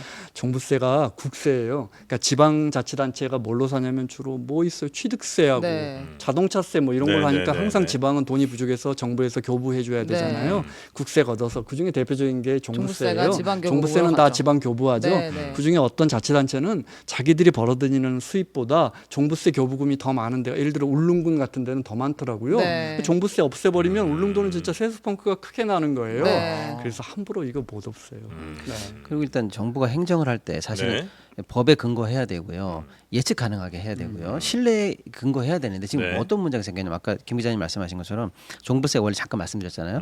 일단 뭐 공시지가를 정하고 네. 공시지가에다가 공정시장 가액 비율이라는 네. 걸 곱한다. 네. 근데 그게 이제 사실은 옛날에 문재인 정부 때 아까 제 기자님 말씀처럼 급격히 올라가가지고 네. 90%까지 올라갔어요. 네. 그래서 좀 많은 반발을 사긴 했습니다만 그래서 이 정부는 불만이라 이거예요. 그래서 그걸 낮췄어요. 네. 낮추고 그럼 앞으로 어떻게 할 거냐 네. 공시지가라든지 공정시장 가액비를 어떻게 할 거냐 해서 차츰 시장가에 근접해 갈 수 있도록 국가가 목표를 정했고요. 네. 그거를 매년 또는 2년에 한 번씩 이렇게 국민들에게 네. 보고하도록 법이 되어 있어요. 그걸 과표 현실화. 예. 네. 근데 그 작년 말에 발표하기로 되어 있는데 그냥 아무 말 없이 발표를 안 하고 연구 용역을 통해서 제대로 해보겠다라고 하면서 현재 공백 상태 그대로 정부가 스스로 행정에 관한 여러 가지 신뢰를 국민들에게 예측할 수 있게 해야 되는데 네. 그냥 무방비 상태로 현재 가고 있어요. 당분간으로 무방. 간다. 네. 네. 우리 이상민 크리에이터는 종부세 내는 비싼 집에 사고 싶어요? 아니면 종부세 안 내는 주택에 살고 이 싶어요? 고민을 좀 하고 싶습니다. 돈이 많고 싶어요. 아니 최근에 또 뭐 네. 주택 관련된 뭐 위상 변화가 좀 있었잖아요. 네. 위상변. 아 이번에 그 얘기 왜 하시는 거예요? 아, 방송 이번에 중에. 큰 집 하나 샀습니다. 아니 사생활을 자꾸 네. 꺼내요. 난 너무 공개하고 싶다. 네, 이번에 저 재산료만 공개합니까? 겨우 30살인데 아니, 진짜. 자가주택입니다. 대단하다. 아닙니다. 30살에 아니에요. 와, 진짜 축하드립니다. 물론 이제 대출을 받았죠. 대출 네. 받았는데 대출입니다. 네, 그럼에도 뭐 문짝 불구하고. 정도만 자기 겁니다. 이거 아, 대단한 거 네. 아닙니까 진짜 30살에 네. 상상도 못했어요 네. 저희는. 네. 전 아직까지도 없는데. 어느 시장이든 그 시장을 잘 모르는 사람들이 추격 매수를 하면 그때가 고점이죠. 정확합니다. 에, 저도 어제 그 생각했는데요. 이상민 그림. 아 이게 바로 폭력입니다. 남에 의해서 재산이 지금 계산을 막 끄내져서 지금 놀림을 당하고. 그렇잖아요. 왜 그런 증시에 그런 격언이 있잖아요. 오를 거예요. 많이 오를 거예요. 애기 입은 엄마가 네. 객상에 나타났다. 그런 네, 꼭지다. 그렇죠, 그다음에 그렇죠. 네. 지나가는 시장에서 네. 뭔 얘기 하더라. 네. 그러면 꼭지다. 이런 인간 얘기죠. 지표 네. 나옵니다. 아, 그렇죠. 예, 어제 그 지나가다가 제가 옛날에는 오프라인으로 예. 주식 사고 팔았으니까 상하이 증시에 스님들 나타나면 이제 고점이다. 네, 이런 게 있었죠. 아니 어제 제가 시장을 지나가는데 네. 진짜 증시 얘기 안 할 것 같은 많은 분들이 야, 엔비디아 이런 얘기 하고 네. 있더라고요. 네. 엔비디아 이제 고점입니까? 저거구나.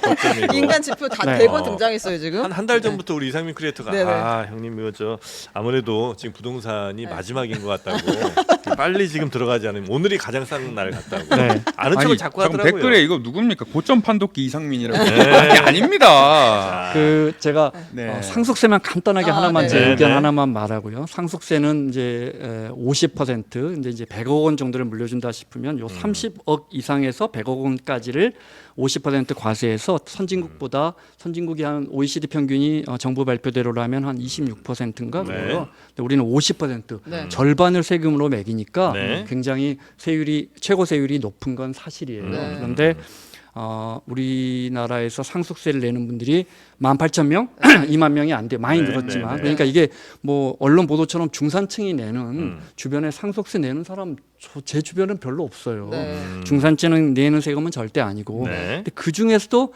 100억 이상. 음. 그러니까 진짜 100억 이상. 그러면 이분들은 예를 들어 이렇게 설명드리면 쉬울까요?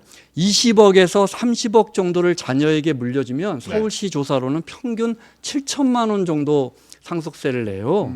그러니까 이게 절반을 낸다. 네. 뭐 이것 때문에 뭐 이 절대 아니에요. 음. 자, 첫 번째는 그거고. 네. 그런데 1,000억을 물려준다. 네. 그럼 밑에 30억 위로는 다 50%니까 1,000억을 물려주는 진짜 부자는 진짜 50% 가까이 네. 뭐 이런저런 공제를 받겠지만 하니까 이분들은 진짜 선진국보다 상속세를 네네네네. 많이 내는 낸다. 그래서 이분들을 좀 깎아줄 것이냐 이런 문제에 봉착하는데 네. 근데 이제 우리 사회에서 부에 대한 격차가 너무 커지니까 네. 그러니까 예를 들어 제가 시간 때문에 아주 간단한 예로 우리 사회에서 예를 들어 사모펀드 제일 크게 하시는 모 네, 사모펀드의 네, 네, 회장님이 12조 정도 자산이 있어요. 네. 그러면 한 달에 100만 원 저축할 수 있어요. 젊은 사람들이 쉽지 않아요. 네. 정확하게 100만 년 저축하면 100만 복리 말고 년이요? 단리로 네. 100만 년 정도 살 수 있나? 둘리야 둘리. 네, 다음번에 공룡 아니, 어떻게 나오겠네요. 어둠에 갇혀 있어야 그러니까 됩니까? 이게 그 격차가 너무 커요. 네. 그러면 결국 많이 갖고 있는 분들이 내야 되는데 네. 지금도 많이 내고 있어요, 이분들이. 네. 반대로 제가 중간에 상속세도 종부세처럼 네. 중간에 낸다고 하시는 분들 20억, 30억 자녀에게 물려주는데 네. 7천만 원 정도는 세금을 내야 하지 않겠어요? 네. 네. 근데 지금 논의되는 건 이 네. 부분을 또 깎아주자거든요. 근데 아마 또 50% 세율을 30% 낮추기는 네. 이건 또 어려울 거예요. 일단 민주당이 절대 동의 안 해줄 네, 거고 네. 이렇게 되면 또 여러 문제가 생기는데 제일 큰 문제는 계속 이야기하지만 세수가 확 줄어요. 네, 네. 이런 문제 때문에 상속세도 종부세하고 똑같은 프레임에 걸려 있습니다. 네. 그래서 이제 제가 볼 때는 이거는 마지막 순간에 한 방에 이렇게 주려고 하니까 너무 아깝고 크게 느껴지거든요. 네. 살아있을 때 계속 뭔가 이렇게 좀 긁어내야 돼. 옛날에 이게 그러니까 부자들한테 네. 자식에게 물려주기 전에 그러니까 한 방에 정프로님한테 계속 긁어내서 아니, 근데 자녀들에게 물려줄 돈을 계속해서 줄이자, 이런 소득세도 식으로 내고 지금. 뭐 우리가 그러니까 살면서 이해하기도, 우리가 죽음하고 세금은 피할 수 없다는 네, 말 네, 있잖아요. 네. 살면서 계속 내는데 네. 이게 50%니까 뭐 좌파 세금이다 이런 댓글을 봤는데 네. 사실은 박정희 정부 때는 75%였어요. 아. 왜 이렇게 높았냐면 우파 세금이네요. 전 세계가 점점 상속세가 낮아지고 네. 있는 추세인데 정의도 좌파 같은데. 아니 사실은 정책들 보면 그때 그런 게 그렇죠. 많았어요. 근데 네, 맞아요. 그때는 왜 그랬냐면 우리 정프로 지적한 것처럼 그때는 소득세 같은 게 인터넷 전산화가 안 돼서 많이 네. 탄로했잖아요 부자들이. 그러니까 정부가 걷기가 너무 힘든 거예요. 그래서 세상 떠날 때 왕창 걷자 해서 이제 상속세율이 75%였는데 점점 낮아지고 있고 전 세계적으로도 상속세는 좀 낮아지는 추세다. 선진국은 한 OECD 국가 중에 한 10개 나라는 상속세가 아예 없다더라. 네. 우리도 없애면 좋을까? 근데 그 나라 상속세 없애는 건 세수가 우리도 이거 지금 몇 조 안 되잖아요. 네. 근데 재산세 있다만 하잖아요. 그러니까 뭐 복잡하니까 그냥 재산세를 올려버리는 나라들이 많아요. 그러니까 괜히 논란되고 하니까 그래서 그렇지 상속세 자체의 필요성이 없다. 그렇게 이야기하는 건 좀 과장된 것 같아요. 네네네. 우리 상속받을 사람이 없죠 여기에는. 우리 최은경 기자는 조금 받으시던가요? 저요? 네. 저는 단 한 푼도, 단한 푼도 받을 없고. 수가 없어요. 그다음에 우리 이상민 크리에이터도 뭐 이미 뭐 벌써 자가주택이니까 필요 없을 거고. 무슨 말씀이세요? 우리 박지동 평론가도 그렇게 뭐 집이 부유한 집은 아니신 걸로 제가 아니 알고 부유한 있습니다. 집입니다. 어때 보입니까? 네. 추측에 맡기겠습니다. 별로 낼 게 없어요. 아니 상당히 부유하지만 제가 봤을 땐 충분히 세테크가 가능한 정도로 그래요? 공부가 돼 있기 세테크. 때문에 아, 세상이 어떻게 돌아가는지 우리가 뭐 상속세 걱정할 사람들은 아닌 세금은 것 알아서 같은데. 한다. 정프로님은요. 저는 뭐 물려줄 쪽에 물려줄 네, 때 자녀분에게. 이게 받을 건 일단 없고 네. 물려줄 때 저는 이 친구들이 나에게 공짜로 뭔가를 받는 게 네. 인생의 가장 큰 저주라고 이 생각하거든요. 친구들 아. 나옵니다. 예, 그래서 저는 제가 다 쓰고 네. 와우. 네. 화려하게 쓰고 전 정말 네. 인생 막판은 정말 여러분이 상상 이상으로 화려하게 살 겁니다. 영진아 친하게 지내. 안 저도요. 돼요. 저도요. 여러분 같이 가난한 사람들과 함께하지 않을 거고요. 형님으로 모시겠습니다. 네, 우리가 끝까지 함께해요. 네. 상속세는 네. 개치비처럼 살 거예요. 저 말년에는. 이런 거 한번 생각해 네. 보세요. 우리가 부모한테 물려받는 게 많아요. 외모, 뭐 네. 지적 능력이라든지 네. 뭐 운동신경. 음. 근데 돈, 특히 돈의 대부분은 땅이잖아요. 네. 땅까지 물려받은다면, 네. 그러니까 워런 버핏은 이렇게 비유한 적이 있어요. 아빠가 올림픽 금메달 땄으니까 아들 보고 100m 앞에서 뛰어라고 하면 그게 맞는 것이냐라는 네, 네, 비유를 네, 한 적이 있는데, 음. 그래서 우리가 이렇게 상속세, 증여세라는 제도를 만든 거거든요. 네. 그러니까 이런 부분도 한번 생각해 보시면 네. 좋겠어요. 저는 근데 뭐 그 비유도 굉장히 좋아합니다만 네. 100m 앞에서 뛰는 게 아니라 그 애들은 금덩이를 몸에 들고 뛴다고 저는 생각하거든요. 네, 그래서 난 네. 그게 애들한테 안 좋다고 생각해요. 네. 그렇게 많이 받으면 네. 아마 그 무게를 감당하지 못할 금인데요, 근데. 너무 감당해 보고 싶은데. 네. 그래서 금인데. 우리 아버지도 하나도 안 물려주시고 가셨는데 얼마나 잘 됐어요, 김원장 근데 기자님. 그 금을 정말 그렇게 짊어지면 네. 정말 솜털처럼 가벼울 것 같은데. 힘이 절로 뛸 나겠죠? 생각이 네. 안 난다니까. 아, 그런가요? 안 돼, 안 돼. 네. 뭔가 결핍이 있고 네. 이래야 이제 막 강력한 욕망도 생각나는데 네네. 그냥 그렇게 다 갖춰지면 그러니까, 무슨 욕망이겠어요. 네. 금덩이로 물려주면 부가세 10%를 내야 하니까 네. 그냥 골드뱅크로 물려주시면 아하, 정말 이분들 큰일이네. 아. 하여튼 저는 인생 네네. 말년에는 개치비처럼 삽니다. 네. 아. 예, 그러니까 여러분 더 보세요 그러면 그 좀 살지. 사모님도 동의가 된 부분인가요? 그건 뭐 저는 하여튼 저 혼자라도 하여튼 개치비처럼 살 거니까 아직 안 된 것으로. 예, 알겠습니다. 저하고 연락하실 생각하지 마시고요. 예, 아무튼 오늘 그 세금 얘기했으니까 한 마디만 더 하고 예. 이제 저는 근데 예를 들어서 저희가 지금 세금이 국세가 뭐 이렇게 세수가 결손이 났다, 큰일 났다, 뭐 이런 얘기는 지금 했는데 네. 한편으로 또 이걸 많은 분들이 모르시는 게 뭐냐면요. 그냥 아예 이게 들어올 게 안 들어온 결손 말고 네. 나라가 세금을 그냥 대놓고 깎아주는 걸 감면이라고 하거든요. 네. 감면도 지 맘대로 하는 게 아닙니다. 네. 법에 한도가 정해져 있어요. 네. 세금 감면도. 예, 근데 지금 우리가 2년 연속으로 법이 정해놓은 국세 감면율을 초과해서 세금을 깎아주고 있어요. 그러니까 어떤 돈이 세금을 안 그렇게 들어오는 걸 깎아주나요? 뻔히 네. 알고도 네. 한쪽으로 정부는 그래 너 세금 깎아줄게, 아. 너도 깎아줄게 이렇게 해서 깎아주 양쪽으로 그래서 현재 결손이 나는데 네. 이 감면율은 여러분 잘 모르시겠지만 국무회의 의결을 받아야 돼요. 네. 국무회의에서 예, 의결을 그러니까 했죠. 대놓고 근데 너 마음대로 반대할 이게 사람이 아닙니다. 없잖아요. 근데 아, 국무회의 그게 지금 의결을 2년 하면 연속으로 이 정부에서 네. 국무회의 의결을 통해서 법정 한도를 넘어서 감면을 계속 해주겠다니까. 아. 뭘 그렇게 깎아주는 거예요? 뭐를 감면해 주는 거지 요즘에? 아니 예를 들어 우리가 알고 있는 여러 가지 공제 이런 것들 있지 않습니까? 이런 것들 특히 이제 법인세 같은 것들 그래요? 깎아줄 때 그냥 세금 깎아주는 거 말고 여러 가지 제도를 다 합쳐서 이만큼 깎아줬네라는 게 있는데 지금 기준이 작년만 해도 우리나라 한도가 14.3을 깎아줘야 되는데 15.8을 깎아줬고요. 올해도 지금 현재 14.6이 기준인데 16.3 정도까지 현재 지금 이미 오버하고 있어요. 이런 상황에서 감면까지 해주냐. 감면까지 하고 근데 있는 이 상황에서 정부의 핵심은 재정 건전성. 음. 항상 그 얘기하잖아요. 너무 설계를 웃겼어요. 졸라매고 너무 또 웃겼어요. 졸라매서 R&D도 줄이고 이런 거 그럼 아니에요? 숨 못 쉬지 않습니까? 허리띠를 그러니까. 그렇게 졸라매면? 네, 보수 정부는 네. 조금 걷고 조금 써야 되고 네. 진보 정부는 많이 걷고 많이 네, 써야 네. 되는데 그게 이제 재정 건전성인데 네. 근데 이제 지금은 조금 걷고 많이 쓰고 있으니까 네. 재정 건전성에는 아주 안 좋은 거죠. 저도 세금 관련해서 우리 젊은 분들 계시니까 제가 젊었을 때하고 세금에 대한 인식이 너무 나빠졌어요. 세금은 나쁜 것이다. 덜 걷으면 좋은 것이다라는 세금이 근데 세금 그렇지 않아요. 그리고 우리가 누진세 네. 부자가 더 많이 내세요라는 누진세를 인류가 개발한 게 100년 정도 됐어요. 네. 유럽에서. 네네. 만약에 그 누진세를 우리가 개발하지 못했다면 네. 자본주의가 시장 경제가 이만큼 발전했겠어요. 저는 그거 정말 위대한 발명이라고 생각하고 네. 세금 절대 나쁜 거 아니에요. 네. 세금을 허투루 잘못 쓰는 게 목사님이신 줄 알았어요. 할렐루야. 목사님 나오신 줄 알았어요. 세금을 허투루 잘못 쓰는 게 잘못된 거지. 네. 세금은 있잖아요. 정말 이 비정한 사회를 네. 우리가 건널 수 있게 해주는 위대한 도구예요. 젊은 네. 세대가 이걸 꼭 이해했으면 좋겠어요. 몇 장 몇 절에 나오는 얘기죠, 이게? 믿습니다. 가이사의 것은 가이사의 국세청에서, 것으로. 예. 아니 근데 이제 지금 어쨌든 정부의 네. 재정이 그래서 네. 우리가 지금 적자가 1,200조 가까이 된다는 거 아니에요. 이 추세로 계속 가자. 적자가 아니고 이제 국가 채무가 국가 채무가 아, 1,200조. 1,200조? 네. 그 정도까지 지금. 그냥 근데 계속 버티면 되는 건가요, 그냥? 그래. 뭐. 그 괜찮아요. 나라 빚은 좀 그냥 여러분이 갚을 거니까. 크게 이상민, 여러분이 갚을 겁니다. 예. 우리는 그냥 쓰고 가겠습니다. 어른에 대한 존경이 무엇입니다. 예. 근데 우리가 시간이 9분 남았으니까 아니 끝났어, 끝났어. 네. 그래요. 예. 인간 노래방입니까? 지표 얘기 좀 해보려고. 인간 지표 뭐? 코인 네? 노래방이에요? 아니 개미들의 이 아유, 천차만 주식 하지도 실력. 말고, 아 하지도 그런가요? 예. 그건 그 주제는 너무 정프로를 겨냥한 거예요. 네. 예. 그럼 개미들을 한마디씩만 울리고 좀- 있습니다. 자, 한 마디씩만 듣고 왕- 끝내겠습니다. 저도 이게 보니까 남 네. 얘기 같지가 않아가지고 네. 개미들의 처참한 실제로 실력. 우리나라 저 개인 투자자분들이 네. 아주 처참한 성적을 냈다는 네. 그런 보도가 데이터가 있다고요. 나왔다. 이제 네. 이렇게 이야기를 하는데요. 뭔데요? 개인 투자자가 상반기에 가장 많이 사들인 100개 종목 음. 중에 89개, 89개 종목의 평균 수익률이 마이너스다. 뭐죠? 대표적인 거요. 네이버. 저 있고요. 네. 삼성 SDI. 아 근데 네이버 관련해서 제가 진짜 요 얘기만 해줄게요. 라인 사태 때문에 산 겁니까? 아 조용히 봐. 네. 내가 네이버를 네. 딱 봤어요. 네. 돈 잘 벌어. 네. 아. 실제로 그리고 잘 뭐 미국의 웹툰도 하고 뭐 하더라고요. 네, 네, 네. 그리고 제가 올해 한 달 좀 더 됐나? 그때쯤에 네이버가 한 18만 원까지 떨어진 거예요. 18만 몇천 원. 그래서 네네. 바닥이다. 좋네. 바닥은 아닐지라도 발목이다. 그렇죠. 바로 지금이다. 이거보다 더 밑으로 내려갈 수가 없겠더라. 아무리 계산해봐도 네. 45만 원, 50만 원 하던 애가. 그렇죠.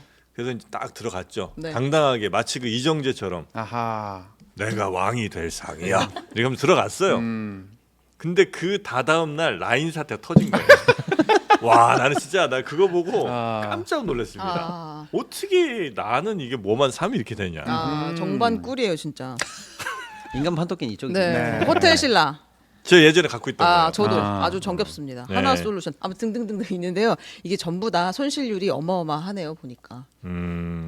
근데 이거 많이 오른 것도 있긴 있는데. 언제보다요? 그러니까 이게 지금 뭐냐면 이 투자자들의 평균 매수가 대비 아, 현재 그렇게 한 가격을 거예요? 본 거예요. 예, 개인 투자자들의 HPSP. 이건 요즘 많이 올랐거든요. 손실률이 큰 거. NC 소프트 남 얘기 같지가 않습니다. NC 카카오뱅크 소프트. 네 맞아. 피눈물 흘렸습니다. 카카오는 이직률이 정말 낮대요.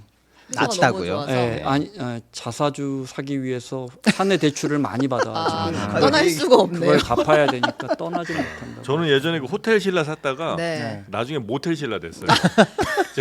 제가 그 진짜 정도입니까? 지금 얼마 얼마입니까 줬더라? 지금? 16년만 원인가? 아. 그렇게 샀는데 뉴스 호스텔 신라로. 점점 내려가고 나중에는 뭐 여인숙이니 뭐 많이 여인숙. 말았는데 하여튼 그래서 이제 이 친구 다 보내드리고 네, 네네네. 지금은 이제 들고 있는 친구가 별로 네. 없는 것 같긴 한데 네.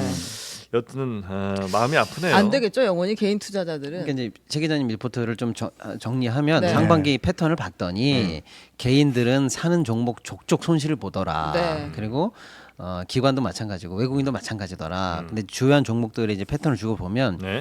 이제 저 정프로님처럼 얘기 바닥이려니라고 쉽게 속단했던 종목들이 네이버, 카카오 같은 것들이고요. 그다음에 이제 사실은 업황 부진 때문에 이쯤에서는 조정을 할 거라는 걸 예상했었어야 되는데 못한 종목들, 2차 전지주들, 그 주들이 이제 많이 개인들이 몰려 있고 눈물 닦으시고요. 아니 일단. 근데 죄송합니다. 진짜 2차 전지 네. 진짜 딱 30초만 얘기. 네. 2차 전지를 제가 진짜 안 했어요. 왜냐면 그렇게 나는 뭐 이렇게까지 속도를 낼 건가 싶더라고. 작년 얘기입니다. 네. 그러다가 이제 우리 저 3프로 시청자들이 야 지금 2차 전지 안 하면 이게 바보 아니냐고. 그렇죠. 아. 네. 아니 다 2차 전지 시장은 2차 전지에 의해서 돌아가는 거고 시장 자체가 2차 전지다 지금. 김 원장 기자님 한심해 죽어요 지금. 그래서 내가 바보가 되기 싫었군요. 네. 그리고 막 사람들이 막 또 이 종목에 대해 좀 계속 알려주는 거야 저한테 막 심지어 뭐 인스타로도 오고 문자로 오고 막 카톡 오고 그랬고 알았다. 도저히 그래. 안 살 수 없었네요. 그럼 이제 2차 전지 뭔데? 그래서 이제 사람들이 막 이거 막 그림을 그려주더라고요. 그래서 타닥탁탁타 들어갔죠. 네. 아, 그때 이후로 한 한 5% 10%더 오르더라고요. 어. 아 그래서 역시 역시 2차 집단 지성이라는 거는 우리가 우리가 무시할 수가 없구나. 네. 저도 그러면 증시 관련해서 우리가 증시에 돈을 벌려고 들어가잖아요. 그죠? 네. 그 돈이 어디서 나와요?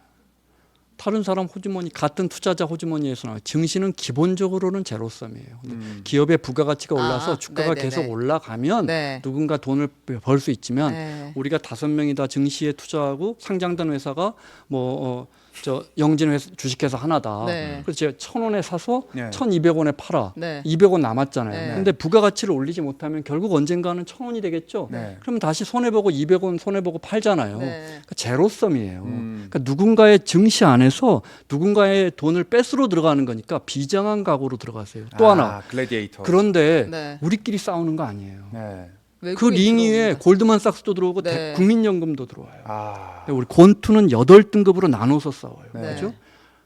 증시는 있잖아요. 네. 나는 2천만 원 빌려 대출 받아서 딱 그 링에 올라가면 골드만삭스 딱 1조 5천억 갖고 들어와요. 네. 여러분 정말 이길 거라고 생각하고 들어가요? 아하. 그러나 여러분 이 기관들에 상대하는 우리 개인들의 또 방법이 그럼요, 있습니다. 그럼요. 네. 다윗과 골리앗의 싸움. 네. 과연 그렇죠. 골리앗만 이겼을까요? 아. 그렇지 않다는 겁니다. 근데 주로 할렐루야. 정투방에서 욕하는 거 아니에요? 네. 그냥 스트레스 풀고 늘 그냥. 이런 비장한 마음으로 들어가서 네. 전사해요. 네. 그러니까 아무튼 그런 식으로 개인들이 상반기에 네. 요런 그룹들에 사실은 많이 투자하셔서 큰 손실을 봤다라는 네. 거고 그럼 반대로 이익본 종목군은 없나? 네. 있어요. 있죠. 있는데 있어. 네. 그 이익본 종목군에 대해서 예를 들어서 그 평균 30%씩 올랐다 예를 들어서 네. 근데 그 정도 수익을 개인이 받냐? 아니에요. 예를 들어 30% 오른 종목군이면 10%밖에 못 벌었어요. 또 그러니까 떨어지는 종목에 왕창 물려 계시고 올라가는 종목은 덜 벌었어요. 그럼 왜 덜 벌었냐? 그게 이제 사실은 차익 실현 매물이 개인들이 버티지 못하고 빨리 내고 그럼 그 돈이 어디 갔을까? 그러면 조금 번 돈 다 미국으로 갔어요. 진짜 미장으로 많이 갔죠. 예, 예, 예. 네. 그러니까 그 요게 돈을 상반기 벌어서 개인이 미국으로 갔다는 예, 정확히 그나마 그렇구나. 차익 실현한 돈 같은 것도 다 미국으로 갔어요. 그러니까 아. 끝까지 버텨서도 우리 될 시장 뻔한데. 이제 더 이상 개인 돈이 잘 안 그러니까 나가요. 요게 나오잖아요. 상반기 개인 매매 패턴의 세 가지 특징이에요. 많이 손실 받고 네. 네. 크게 벌 걸 조금 벌고 그 사익 실현으로 미국 갔다. 요게 정확한 제 또 스토리를 말씀드릴게요. 네. 제가 그래서 많이 이제 마이너스 났잖아요. 또 반증합니까? 네. 그 중에 네. 근데 그 중에 플러스 난 게 또 있어요. 네. 뭐 한 40여 종목 가운데 몇 개는 났단 말이죠. 와, 많이도 하네요. 이오 테크닉스라고 있습니다. 네. 반도체 실명 듣고 갑니다. 반도체 네. 장비인데 네. 네. 와 제가 한 10만 원에 샀어요. 네. 얘가 한 7만 원, 8만 원 뭐 이러다 저한 2년을 고생 시켰어. 물타기 갔습니까? 그냥 있었습니까? 안 탔죠 물을 얘는. 아. 그런데 그러다가 왜냐면 맨 처음 요구르트 준 줄 알았거든요. 그래서 이제 이오 테크닉스 갔다가 네. 나중에 12만 원인가 갔어. 네.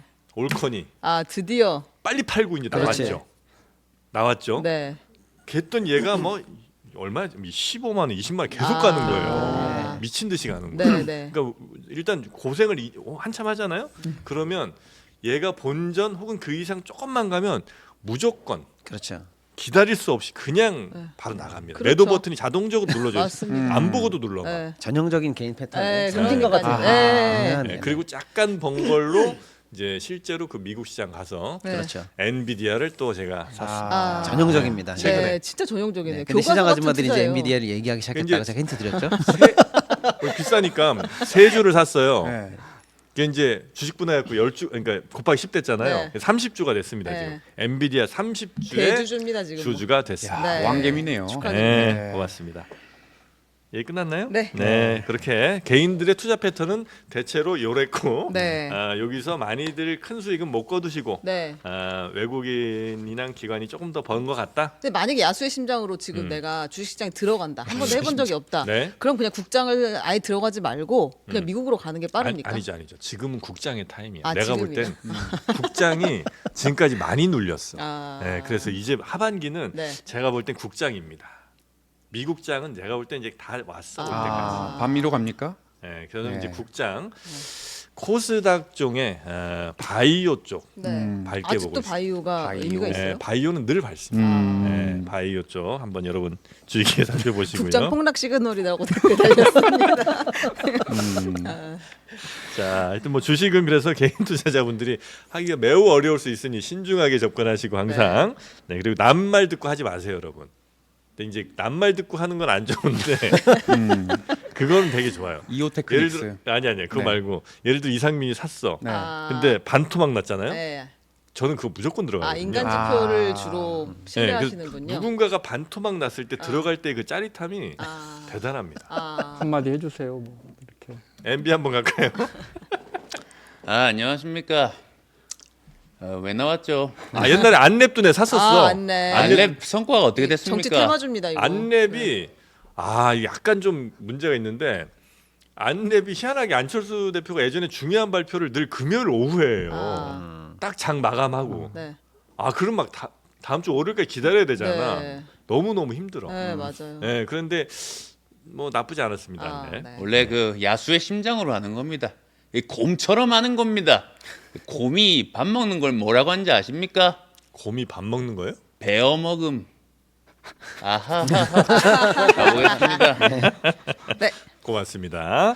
자, 그래서 이제 오늘 여러분의 돈을 또 생각하는 저희 방송 세금 이야기 그리고 이제 주식 투자 얘기를 좀 나눠봤는데 우리 댓글에도 큰 도움이 됐다는 분들이 굉장히 많으시네요. 참 네. 보람이 있었습니다. 예. 자, 우리 박시동 평론가 오늘 세금 이야기 잘 들었고요. 감사합니다. 네, 처음에 너무 힘없이 시작하시다 나중에 좀 발동 걸리니까 괜찮으신데요. 아르기닌 때문이죠. 김은재. 아르기닌. 아르기닌 약효가 올라온 거군요. 네. 대단합니다. 예, 리볼드 아르기닌과 함께 요게 한 10분, 한 15분 정도부터 효과가 나오던가요? 방송 시작하기 10분 전쯤 주시면 좋을 것 네. 다시 약간 주시죠. 대단한 컨셉입니다. 부럽습니다. 한 1시간은 간다 이거죠. 네, 좋습니다. 이상민 크리에이터 고생 많으셨고요. 네. 끝이에요? 하여튼 집 산 거 다시 한번 축하드립니다. 그 얘기 하지 마세요 좀. 한강변입니다. 아닙니다. 보이지 자, 그리고 않아요. 우리 최은경 기자님, 네, 감사합니다. 효녀라는 거 오늘 다시 한번 방송을 통해서 입증이 된 것 같습니다. 심청입니다. 네. 착한 흐는 누구 있나 이런 현숙 노래가 아니에요? 네. 그건 참 네. 현숙 맞잖아요. 효녀 가수. 네, 효녀 네, 가수 네, 네. 우리 현숙입니다. 최은경 네, 기자도 네, 네. 매우 효녀입니다. 최연수. 자, 그러면 오늘은 요 정도로 하고 마무리하도록 하겠습니다. 함께해 주신 네 분 고생 많으셨고요. 저도 인사드리고 내일 오전 11시에 다시 찾아뵙도록 하겠습니다. 함께해 주신 여러분 고맙습니다. 감사합니다. 네.